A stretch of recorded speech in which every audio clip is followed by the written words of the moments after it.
মাম্মাম কিন্তু দৌড়ে দৌড়ে আসছে উপরে, এই দেখো বন্ধুরা চলে এসছে আমার পুকি। আমার পুকি কি করছিল? কি করছিলে তুমি? এই জায়গাটা, এই ঘরটা ঠান্ডা আছে, দেখো তুমি বসো, বসে দেখো, একটু বসো, সিট করে দেখো, সিট করে দেখো, এই ঘরটা অনেক ঠান্ডা আছে। সবসময় এসিতে থাকলেও তো হবে না, মাঝে মধ্যে একটু বাইরেও থাকতে হবে। এসিতে থাকলে তো শরীর খারাপ করবে সবসময়, এটা ভালো না।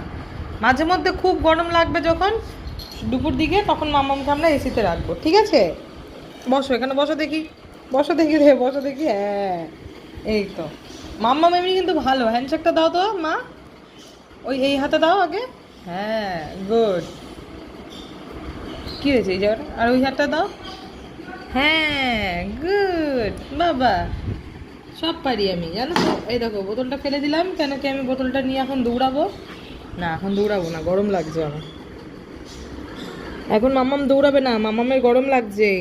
তোমাদেরকে একটা ভালো কথা বলে দিই, এই সময় কিন্তু বাচ্চাদের খাওয়ার শিডিউলগুলো একটু হালকা ধরনের খাবার রাখবে। আর মুখরোচক করবে খাবার, ঠিক আছে, অসুবিধা নেই, সেটা বিভিন্ন রকমের সবজি দিয়ে, সয়াবিন দিয়ে করতেই পারো।